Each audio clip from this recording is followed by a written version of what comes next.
नमस्कार। Supreme court में ED की दलीलों की धज्जियां उड़ गईं। ईडी ने लाख कोशिशें की कि किसी भी हाल में केजरीवाल छूटने ना पाए। ईडी ने एक के बाद एक जितने भी तर्क दिए, जितने भी दलीलें दी, कोई दलील केजरीवाल की जमानत के आगे टिक नहीं पाई और सुप्रीम कोर्ट ने केजरीवाल की जमानत पर मुहर लगा दी। कोर्ट ने जैसे ही कहा कि अरविंद केजरीवाल दिल्ली के चुने हुए मुख्यमंत्री हैं, वो कोई आदतन अपराधी नहीं है। ये एक असाधारण स्थिति है। चुनाव 5 साल में एक बार होता है। ये फसल की कटाई जैसा नहीं है। ये हर 4-6 महीने में होती रहेगी भाई। उन्हें अंतरिम जमानत पर रिहा किए जाने पर प्राथमिकता से विचार करना चाहिए। वैसे ही समझ में आ गया था कि ईडी की दाल अब गलने वाली नहीं है। जस्टिस संजीव खन्ना और जस्टिस दीपांकर दत्ता की कोर्ट में ईडी को आज मुंह की खानी पड़ी। ईडी कहती रह गई कि केजरीवाल को जमानत देने से यह संदेश चला जाएगा कि चुनाव था, इसलिए हमने अरविंद केजरीवाल को गिरफ्तार किया था और अरविंद केजरीवाल बेकसूर है, इसलिए जमानत पर छूट गए। ईडी को केस से ज्यादा संदेश की चिंता थी, क्योंकि संदेश चला जाएगा तो साहिब की सेहत के लिए ठीक नहीं होगा। लेकिन होने को कौन रोक सकता है भाई। संदेश जो चला गया कि मोदी के चुनाव से पहले ईडी ने केजरीवाल को गिरफ्तार कर लिया और सबूत न होने के चलते जमानत पर छोड़ना पड़ गया। कोर्ट ने भी ईडी को फटकार लगाई कि 2 साल से ईडी केस चला रही है, लेकिन फिर भी कुछ खास नहीं कर पाई। कोर्ट ने ईडी को फटकारते हुए कहा कि आप किसी व्यक्ति से जीने का अधिकार नहीं छीन सकते। दोस्तों, केजरीवाल ही एक इकलौते ऐसे विपक्षी नेता हैं जो बिना बीजेपी में शामिल हुए, बिना बीजेपी को किसी तरह का चंदा दिए, बड़े ही कम समय में ईडी के चंगुल से छूटकर बाहर आ गए। केजरीवाल ने बाहर निकलते ही हुंकार भरी और कहा था ना जल्दी वापस आ जाऊंगा, और आ गया। मैंने कहा था ना मैं जल्दी आऊंगा, मैंने कहा था ना जल्दी आऊंगा, आ गया। दोस्तों, संविधान में जीवन का अधिकार सबसे बड़ा है और उसके अनुसार निर्दोष व्यक्ति को बेवजह जेल में नहीं रखा जाना चाहिए और इसीलिए गिरफ्तार व्यक्ति को जमानत में रिहा करने के लिए सीआरपीसी की धारा 437 और 439 में कानूनी प्रावधान है। सुप्रीम कोर्ट ने केजरीवाल की अंतरिम जमानत के लिए 4 शर्तें रखी हैं। पहली शर्त है, जमानत पर वो मुख्यमंत्री कार्यालय और दिल्ली सचिवालय नहीं जाएंगे।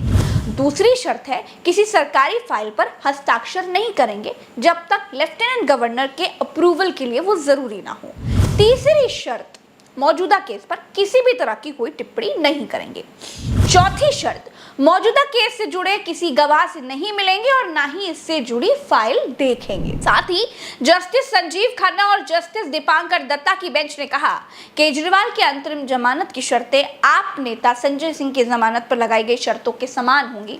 संजय सिंह को 1 अप्रैल को इसी मामले में जमानत दी गई थी। कोर्ट ने संजय सिंह की जमानत के लिए 3 शर्तें रखी थी। वे जेल से बाहर जाकर आबकारी नीति केस से जुड़ी कोई बयानबाजी नहीं करेंगे, अपना पासपोर्ट सरेंडर कर देंगे, दिल्ली से बाहर जाने पर जांच एजेंसियों को बताएंगे और अपनी लाइव लोकेशन शेयर करेंगे। दोस्तों, जैसे ही अरविंद केजरीवाल को जमानत मिली, तिलमिलाना तो ईडी को चाहिए था, लेकिन तिलमिला मोदी का परिवार गया और सुप्रीम कोर्ट को ही कोसने लग गया।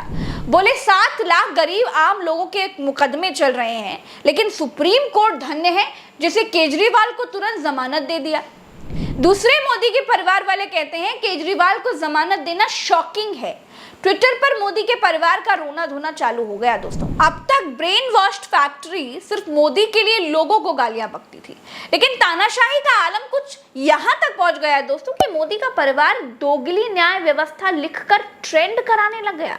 विपक्ष के नेता को जमानत मिल गई तो न्याय व्यवस्था दोगली हो गई।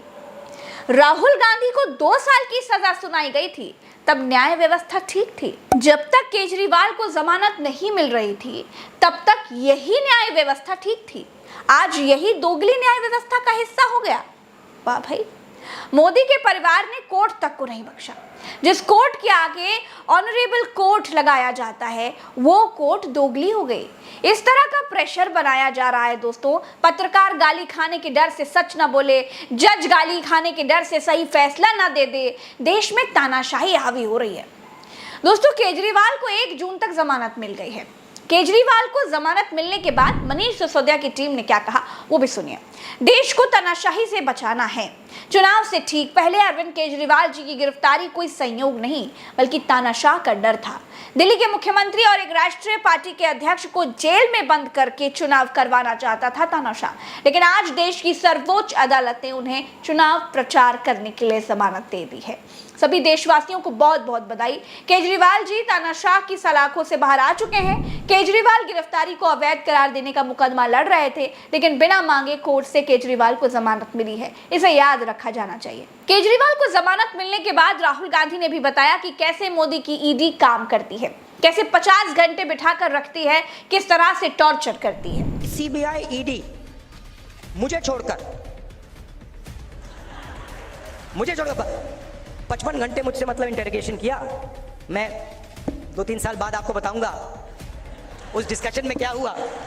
दोस्तों, अरविंद केजरीवाल की जमानत ईडी को जोरदार झटका है और आम आदमी पार्टी और विपक्ष की बड़ी जीत है।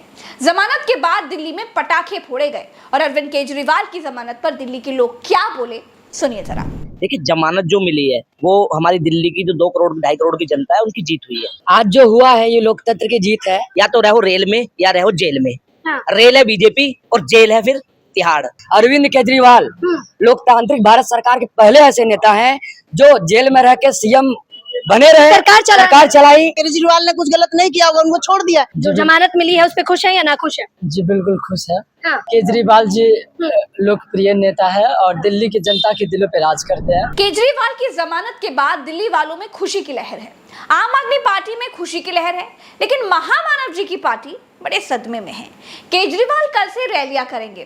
केजरीवाल के बाहर आते ही दिल्ली की 7 सीटें, हरियाणा की 10 सीटें और पंजाब की सभी सीटें जीतना बीजेपी के लिए बड़ी मुश्किल हो गया है, बड़ी टेढ़ी खीर हो गया है। केजरीवाल के बाहर आने से बीजेपी का सारा कैलकुलेशन गड़बड़ा गया है दोस्तों।